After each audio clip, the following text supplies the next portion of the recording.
I was falsely accused of cheating by the school's heartthrob, and on my birthday, my childhood friend brought him over to reconcile. We've been classmates. There's no need to hold a grudge. Indeed, there was no need. So I threw away her birthday gift, destroyed everything related to her, and completely withdrew from her world. I intended to have nothing more to do with her. Yet, at a business banquet years later, she spotted me in the crowd at a glance.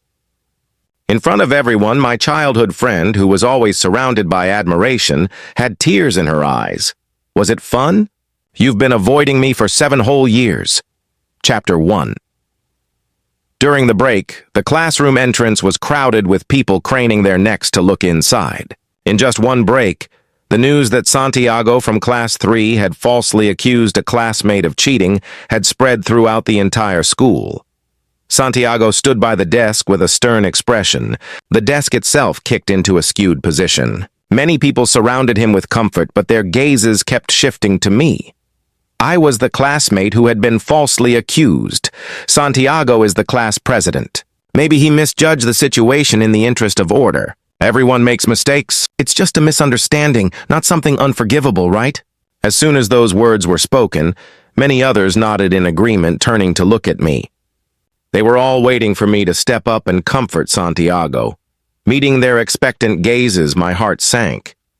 The feeling of being ostracized welled up again. The school divided classes by academic performance, and Class 3, being the top class in the entire grade, was the one I had fought hard to get into. Santiago had always had a good reputation, handsome, warm-hearted, and famously the school heartthrob. Everyone usually pretended to be united, showing a facade of camaraderie. But when real issues arose, not a single person stood up for someone like me, a transfer student who came in halfway. I bit my lip, unwilling to back down. Santiago owes me an apology. They wanted to say more, but Santiago suddenly looked up at me. His face was dark and his tone was harsh to the extreme. Fine, it was my fault. I shouldn't have spoken up for the sake of the class and discipline. I'm sorry. Is that enough, Bruno?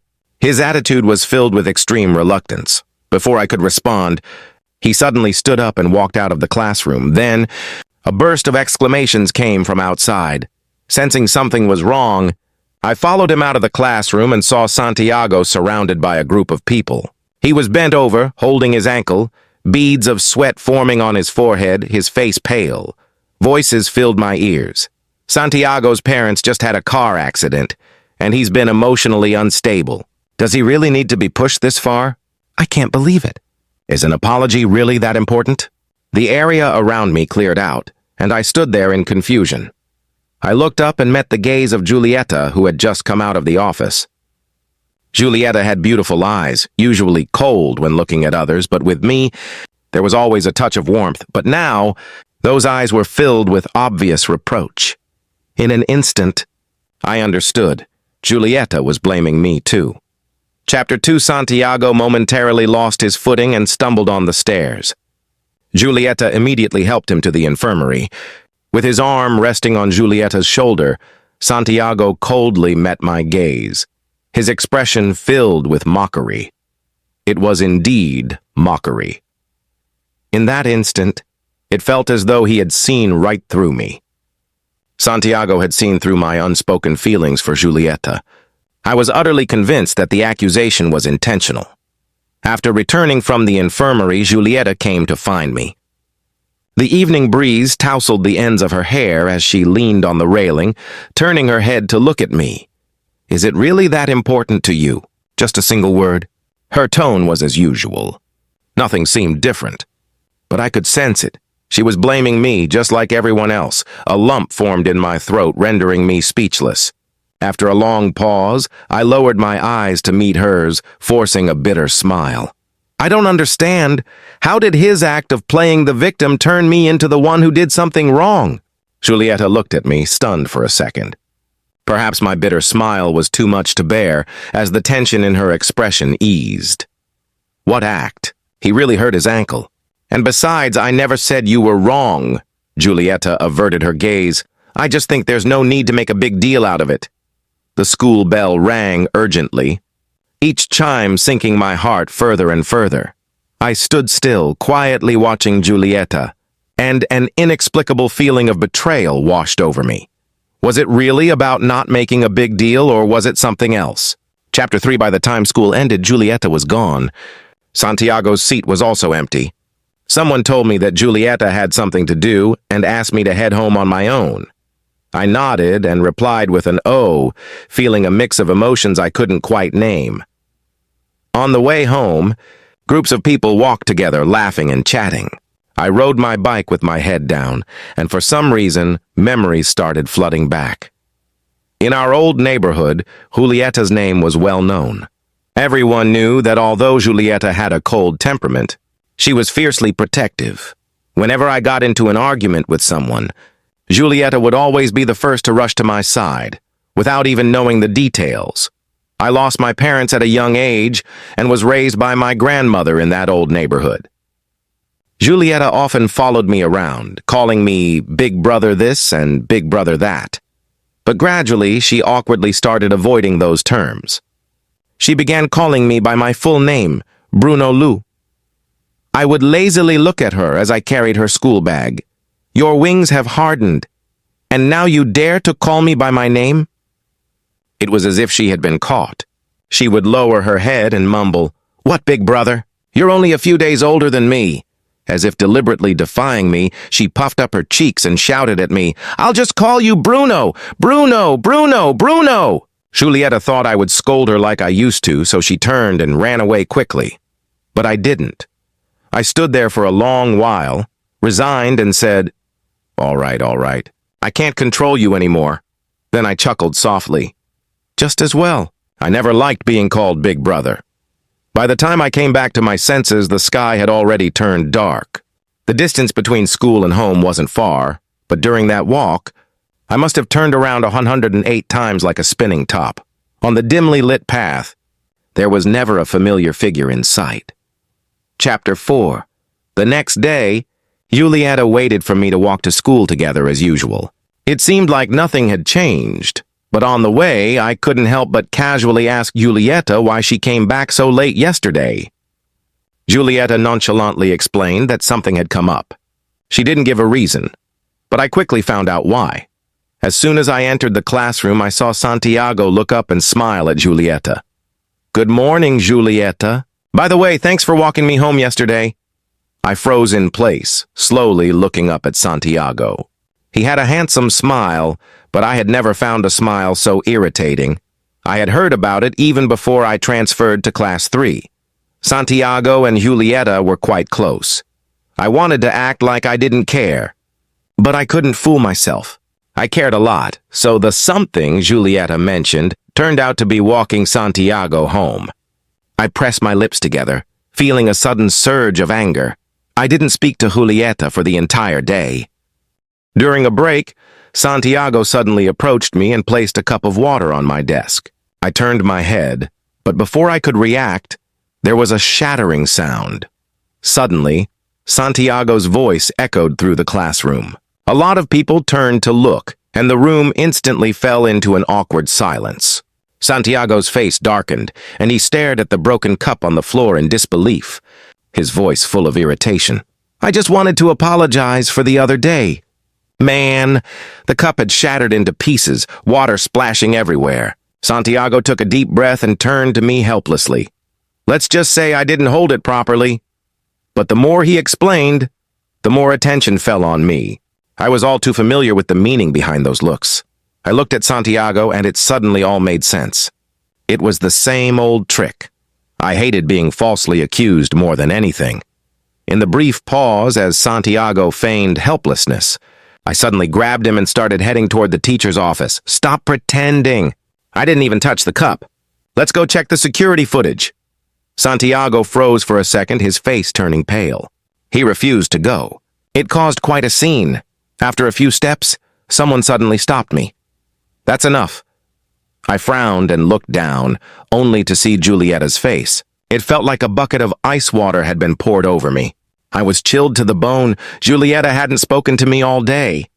But the first thing she said was to defend Santiago. I knew very well that Santiago was doing all this because of Julieta. She looked up at me, her expression a mix of impatience and helplessness. Don't make a scene. It's almost time for class. There it was again, that dismissive attitude. Just a few casual words, and she sided with Santiago. The anger that had been simmering since last night flared up uncontrollably. My face darkened instantly, and I shoved Julieta slightly. Julieta, do you think this is funny? Why should I keep letting Santiago slander me? Are you going to say it's unnecessary again this time? Yes, it doesn't matter to you, but it's very important to me. My sudden outburst stunned Julieta for a couple of seconds. She stared at me blankly as if she hadn't expected such a strong reaction. After a while, she blinked and choked out, "That's not what I meant." Chapter 5Y insisted on checking the security footage, but Santiago tried to stop me. I dropped it by accident. No need to bother the teacher over something so trivial. The way things were, anyone could see the problem wasn't with me. Many of the people who had defended Santiago before didn't speak up this time. I sat back down, feeling extremely irritated. Julieta handed me a bottle of cold water, her eyes downcast as she looked at me. Bruno, that's not what I meant. I ignored her. For the next few days, Julieta stayed close to me. We rarely fought. But after school one day, I turned and walked away, and it seemed like Julieta had finally had enough. She suddenly grabbed my sleeve. Her hand was cold, and on her wrist was a new, expensive watch. It was the same watch I had glanced at online a couple of times. Too expensive for me to even think about buying. Even for someone like Julieta, who came from a well-off family, it wasn't something she would buy lightly. I froze in place, looking at Julieta as she gazed up at me. Please don't be mad at me, okay? Without thinking, I tried to take it off and return it to her, but Julieta stopped me. I wanted to give it to you anyway. But it's not your birthday yet, so it's a bit early. I still kept a stern face, but I could feel my anger fading away. When I got home, I cursed myself for being so spineless. Just as I finished, the phone suddenly rang. My aunt's voice came through the line, asking if I had thought about transferring schools and when I planned to move. I stared at the watch on my wrist and quietly said, I want to stay a little longer. Since my grandmother passed away, the only reason I stayed here was Julieta. For the next few days, Julieta didn't mention Santiago in front of me. I thought we were done with him. But then on my birthday, I heard something. Julieta had been hanging out with Santiago every day after school, taking walks together. My heart sank in an instant. Chapter 6 thunder rumbled across the sky. It rained heavily on my birthday. Julieta was supposed to pick up the cake, but she had something come up last minute and asked me to get it. I wanted to ask her for more details over the phone, but she hung up quickly. I reassured myself that I could ask her in person when we met. After picking up the cake, I stepped outside only to find that the rain had gotten even heavier. To make matters worse, my car had broken down. The place where Julieta had planned the party wasn't too far. I held an umbrella in one hand and carried the cake in the other as I hurried toward the location, but I still ended up getting quite wet. It was rare for Julieta to ask me to pick up the cake myself on my birthday. She probably had something more important to deal with. I kept comforting myself with this thought until I reached the door. But from the room, I distinctly heard Santiago's voice. I froze in place, listening as his voice drifted out from the entrance. With a hint of laughter, he said, "Thanks to our Julie for agreeing to pick me up in this heavy rain." The door was slightly ajar. I stood there for a second, numbly lifting my gaze, only to find that everyone else had already arrived.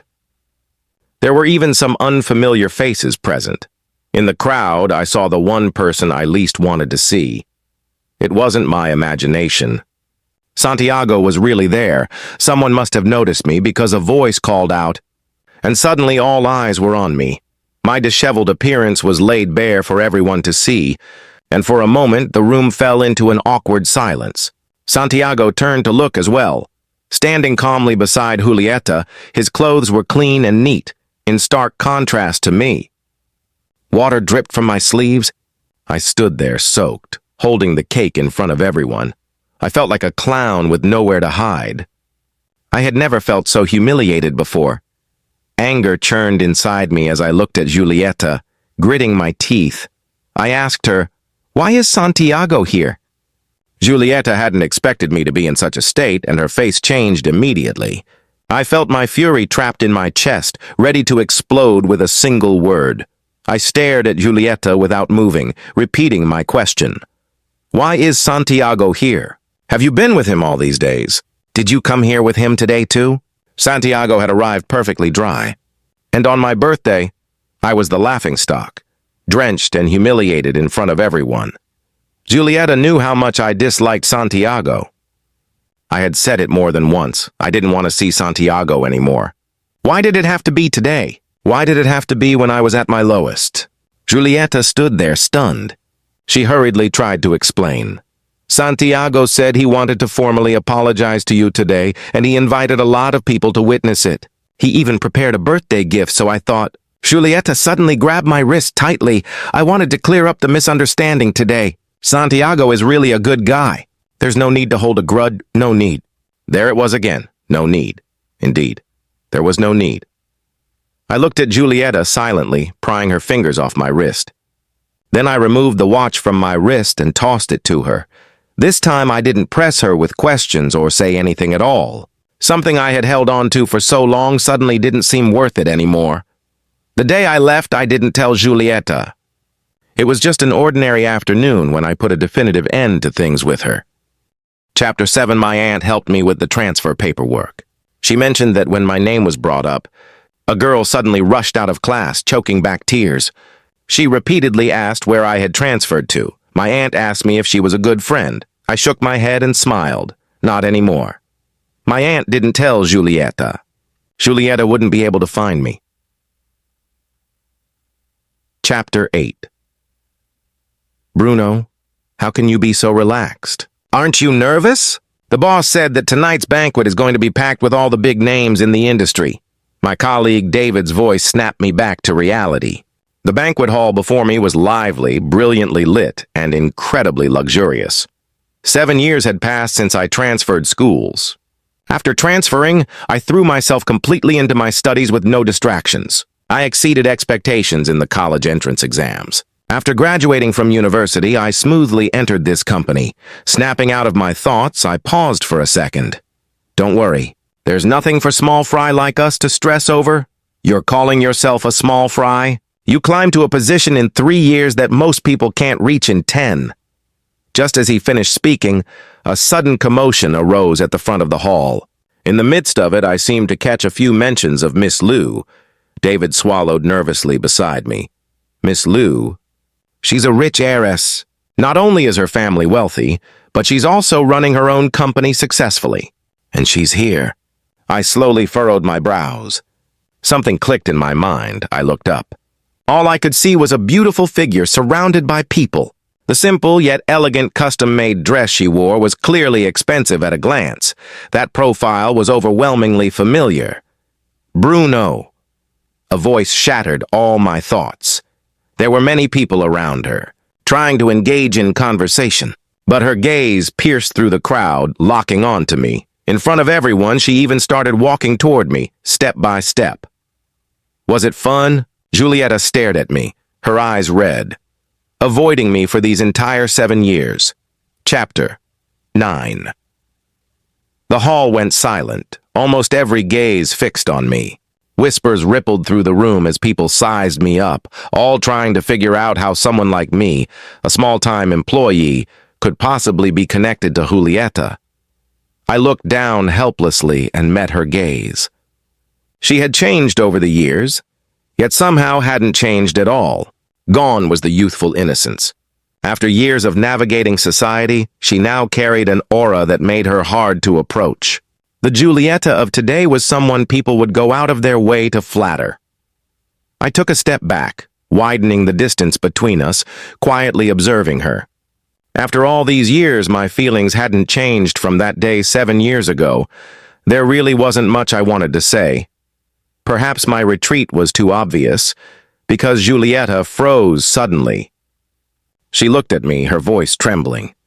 "Are you still going to avoid me?" My boss stood not far away, blinking rapidly as if pressing a camera shutter, his hints painfully clear. Over the years, I'd dealt with countless people, and saying the right words for the occasion had become second nature. But I didn't want to play along in front of Giulietta. Instead, I simply asked, "What status do you have that makes you worth avoiding?" Faces in the room shifted immediately. Giulietta's expression paled. "What status?" she repeated, staring at me, unwillingness and hurt filling her eyes. She wiped away tears at the corners of her eyes and softly asked, "Bruno, do you want me to help you remember? Chapter 10, remember what? Remember how clearly she had sided with Santiago that year? Or that miserable birthday in the pouring rain? The feelings of humiliation and frustration I'd buried deep inside suddenly resurfaced. Suppressing the anger, I let out a couple of cold laughs and spoke with a trace of bitterness. "Giulietta." I looked up at her, genuinely asking, "And who exactly are you to me?" Chapter 11, Giulietta, likely elevated by her successes all these years, frowned, anger flashing in her eyes. Those eyes glared fiercely, but her voice was hoarse when she spoke. "Say that again." The atmosphere grew tense. My boss seized the moment, stepping in front of me and discreetly pushing me away. The cold wind outside cooled my emotions, but I hadn't expected to still get angry because of Giulietta. David caught up to me, handing me a bottle of water. He spoke nervously. "Miss Liu just now, she looked really scary." "How do you know her?" The cool sensation of the water sliding down my throat only added to my exhaustion. "That's it for tonight," I muttered. "I'm heading back. Let the boss know for me." I had just reached the parking lot when a message from David popped up. "You're not here, and Miss Liu left without looking back. Could she be coming after you?" My brow furrowed slightly. From behind me, I faintly heard hurried clicks of high heels against the ground. Giulietta had caught up. Out of breath from running, her chest heaving, she looked up at me, eyes filled with grievance. "How could you leave without saying anything? Are you planning to disappear quietly again?" I stared at her silently, unwilling to respond. But my calm demeanor only seemed to ignite her emotions further. Her voice broke. "You've been avoiding me for 7 years, and you have nothing to say to me?" "I wasn't avoiding you," I corrected coldly. "Then why did you leave without a word? Why transfer schools without telling me? If I hadn't come looking for you, were you really planning to never see me again?" Leaning against the car, I let out a laugh. "Who even remembers such old trivial matters?" That one sentence seemed to pierce her deeply. She stared, tears suddenly welling in her eyes. "Don't remember? Bruno, who gave you the right to forget?" Her words struck like a heavy blow, straight at the heart of 17-year-old me. I forced a cold laugh, locking eyes with her. "And who gave me the reason to remember? Giulietta, who do you think you are? Why should I remember those times of utter humiliation and disgrace? I'm no one, of course." Her face turned pale as she cried. "But I won't let you forget." Not wanting to continue, I turned to leave. But she blocked my way.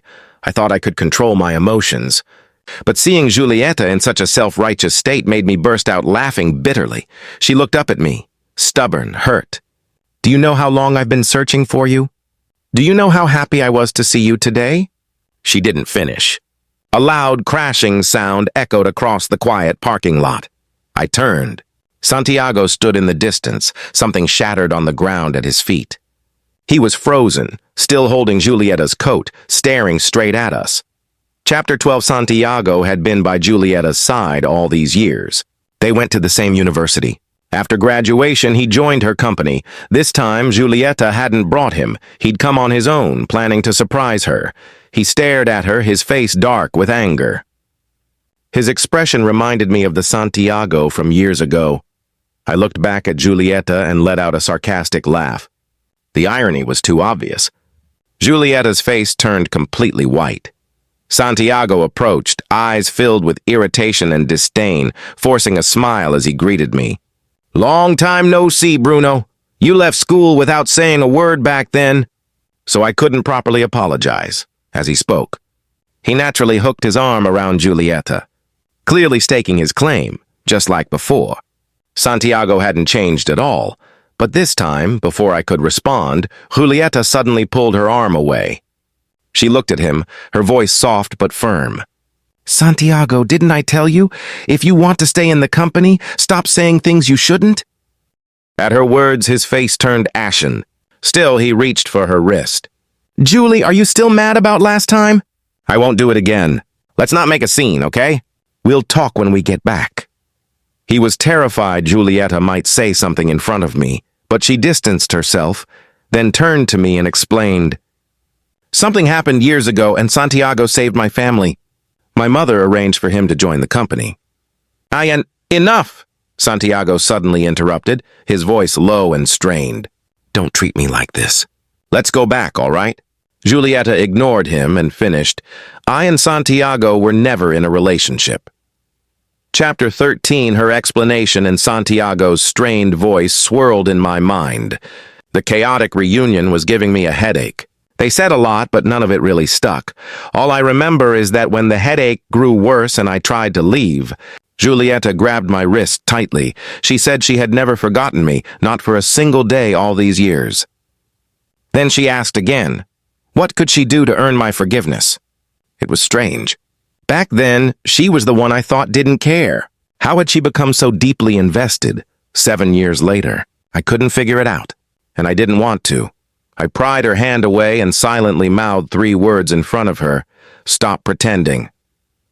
Then I walked off, put distance between us, got in my car, and drove away without looking back. I wanted nothing more to do with them. But early the next morning, the company group chat buzzed. Explosive messages kept popping up. Wow, whose Porsche is parked by the company entrance? Look at that license plate, 777. I saw the owner. She's stunning. But her presence is intimidating, didn't dare to look twice. The last time the chat was this lively was when someone's wife confronted a mistress at the office. I sat up abruptly, my sleepiness gone, staring at the screen. A name sat on the tip of my tongue. When I reached the company, the Porsche was still parked prominently out front. People were sneaking glances and gossiping.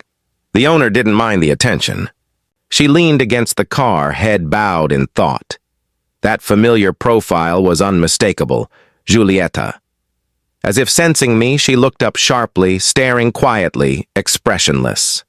That look meant only one thing. She wasn't going to let me off easily. She was furious that I had walked away last night. Can we talk? She asked. Talk about what? I chuckled bitterly. What's left to say between us? A lot, Julieta answered seriously, meeting my gaze. There's so much I've wanted to tell you over the years. And what if I say I don't want to hear it? She stayed silent for 2 seconds, then said, You should know patience is something I have in abundance. Suit yourself. I looked away and walked into the company without another word.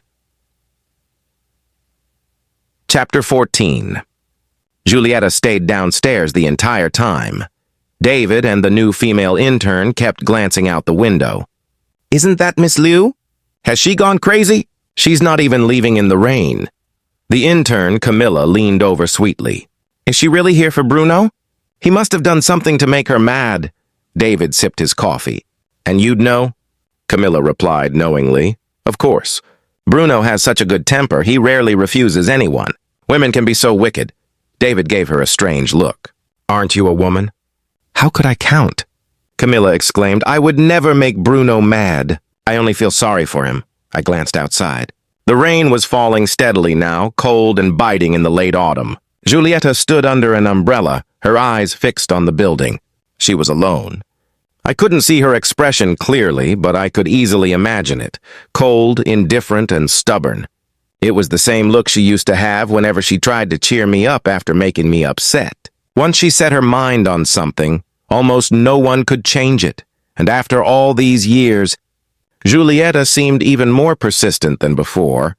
I looked away and said nothing. By the time night fully fell and the office had emptied out, I glanced down after finishing my overtime. Julieta was still there. I shut down my computer and quietly slipped out the back door. Chapter 15 that night, David started a group chat, and together with Camilla, they went back and forth. Determined to pry open the story between me and Julieta, I ended up staying up late, forced to read their endless chatter. After the group conversation, While I was brushing my teeth, the chat suddenly exploded again, 9999 plus messages, all filled with their so-called concerned comments about Giulietta. Before bed, Camilla sent me a private message. Bruno, I gave Giulietta a piece of my mind. How did I do? Camilla always liked to talk big, so I didn't think much of it. I just told her to get some sleep. The next day, Giulietta still hadn't left. She was clearly determined to stay and play hardball. I glanced over, then smoothly slipped into the company through the back door. But it wasn't long before a sudden commotion spread through the office. Even the boss was alerted. David came back looking conflicted. Giulietta, she's something else, I frowned. What did she do? She probably wants to add you on WeChat. Ignore it. Of course I ignored it. David raised his hand, pointing downstairs, but plenty of others didn't. Under my stare, David finally admitted, anyone who gives her your WeChat gets a 100,000 UN reward. The very next second, my phone vibrated. A message from a colleague in the adjacent department appeared. Sorry, Bruno, but she offered too much. My phone buzzed again. Another friend request popped up. It's Giulietta. Chapter 16, I pinched the bridge of my nose, a headache already forming.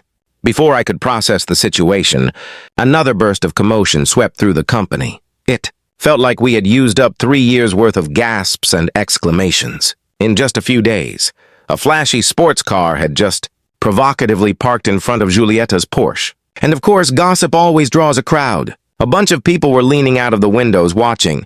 Who's that now? No idea. Hey, they're getting out of the car. Wait, why does that person look familiar? Isn't that Bruno's new intern, the heiress? My brow furrowed.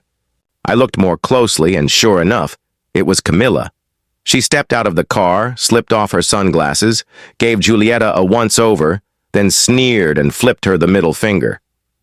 She said something too, though I couldn't hear clearly, but I could guess it wasn't pleasant. I sighed, picked up my phone, and headed downstairs.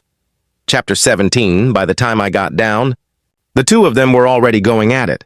I knew Giulietta well. She had a bad temper.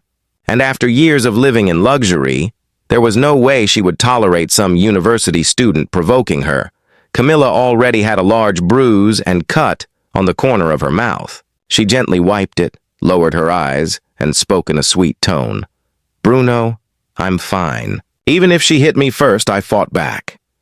Camilla hadn't been at the company long, and she was always protective of her face. I knew she was standing up for me, but I hadn't expected it to escalate this far. A sudden wave of frustration hit me, and I turned coldly to Giulietta. Have you had enough? Even if Camilla said something, did it really warrant hitting her first? As soon as I spoke, Giulietta, who had been standing in a daze, slowly looked up at me. She looked more disheveled than I had ever seen her. Her face was worse than Camilla's, pale and marked, but she didn't seem to care about the injury. Her expression was filled with shock, hurt, and disbelief. I was the one who hit first. Beside me, Camilla let out a soft, ouch.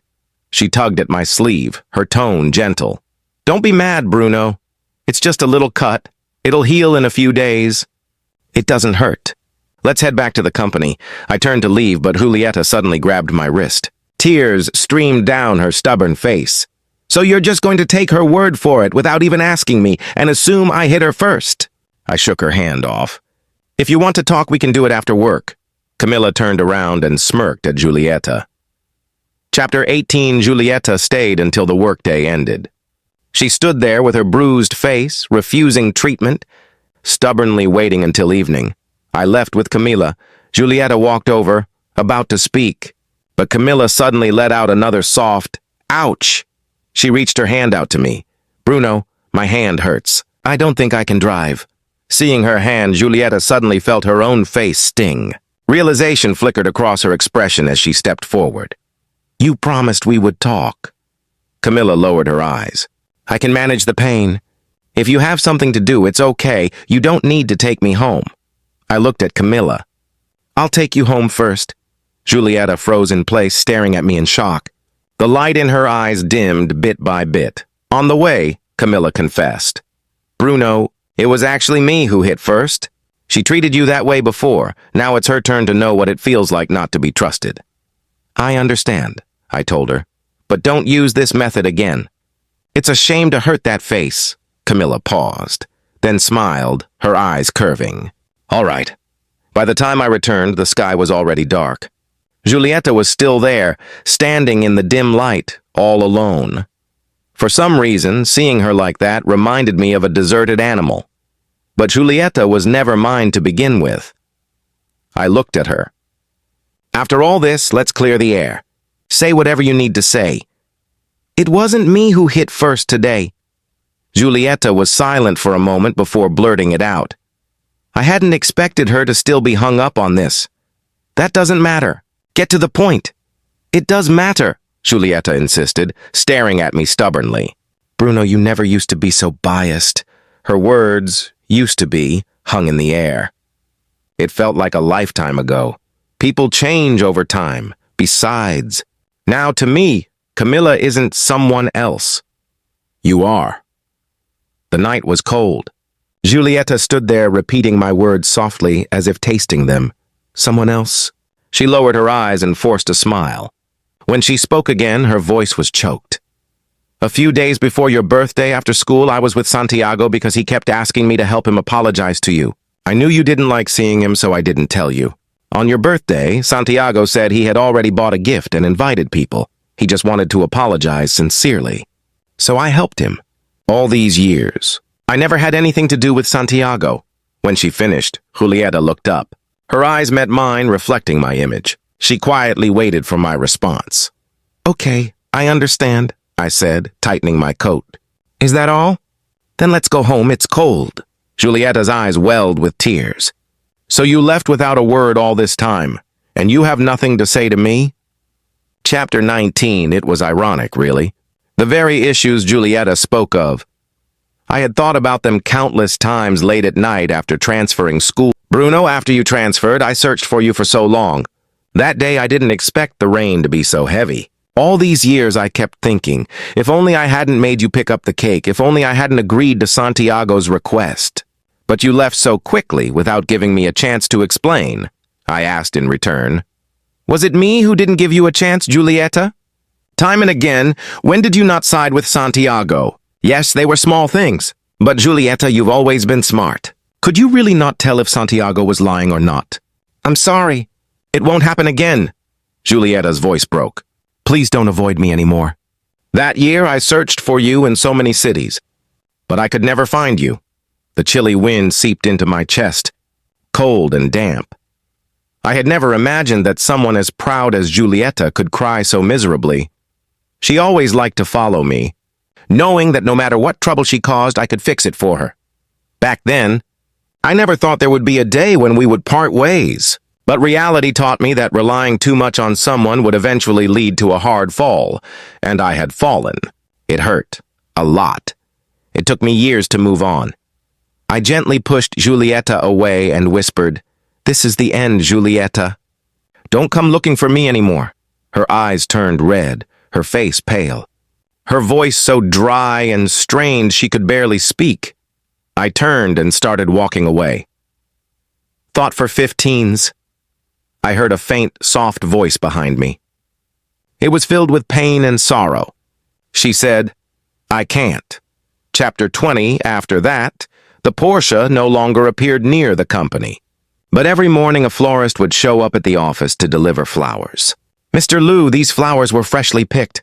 May you have a pleasant day. At noon, someone would bring lunch specifically for me. David came over astonished. Isn't this from our favorite restaurant? It's insanely expensive. The restaurant staff smiled politely. Mr. Liu is one of our top VIPs. If you have any favorite ingredients, feel free to let us know anytime. And it wasn't just that one restaurant. Every place I had visited listed me as a VIP under my name. Even the mortgage on my current house had been paid off in advance by someone. Every single gesture left no mystery about who was behind it. Giulietta, David said, eyes wide, struggling for words. She's really rich. I tried contacting her multiple times to return the money. Each time, Giulietta sent it back, insisting it was compensation for the guilt she felt from the past. The next time I saw Giulietta was at the company's team-building camping trip. The boss mentioned there would be a rare meteor shower that night and that the view from our spot would be perfect. The whole ride there, David and Camilla jabbered non-stop, making my ears ache. When we arrived, things quieted a bit, but of course I spotted Giulietta. She stood not far away, back to her usual cold, aloof demeanor that warned people to keep their distance. The Giulietta who had cried with red eyes that night felt like a dream. She smiled from a distance and said, "What a coincidence." Camilla, flipping skewers, sneered. "Miss Lou, that's a funny joke. Your company is miles away from here." Giulietta nodded calmly. "True, but the branch office is nearby. When did you open a branch here?" Camilla scoffed. Giulietta answered, "Just now." She wasn't joking. Her branch really was about to be established nearby. Claiming she'd brought employees for team building sounded a bit far-fetched, but she had brought twice as many supplies as our company. Giulietta seized the moment and suggested, "Why don't we join forces? It'll be livelier." The boss agreed happily. Camilla muttered, "Giulietta is obviously here for Bruno." The boss knocked her on the head and replied, "You think I don't know? It's free stuff. Why not take advantage?" Camilla handed him a burnt skewer and whined, "Isn't that selling out?" The boss just sighed. "Haven't you noticed Bruno has already moved on?" As the two companies mingled, Giulietta kept coming over to help. She took skewers from my hand and asked, "How have you been lately?" I answered, "Everything's been fine." As we chatted, I could feel Santiago's gaze fixed on me. Later, he found an excuse to come over, until, just like 7 years ago, hot soup spilled on his hand. The noise drew everyone's attention. People from both companies looked at each other, unsure what to say. Santiago probably intended the same old trick to make my life difficult. He had succeeded before. I never truly fit in at Class 3, but this time things turned against him. Before I could say anything, David and Camilla rushed over. "Seriously, you haven't had enough?" they said. "If you're going to frame someone, at least pick the right setting. This is our company turf. You really think you can mess with Bruno? And even if Bruno did it, you probably deserved it." Voices surrounded Santiago from all sides. He froze, words stuck in his throat.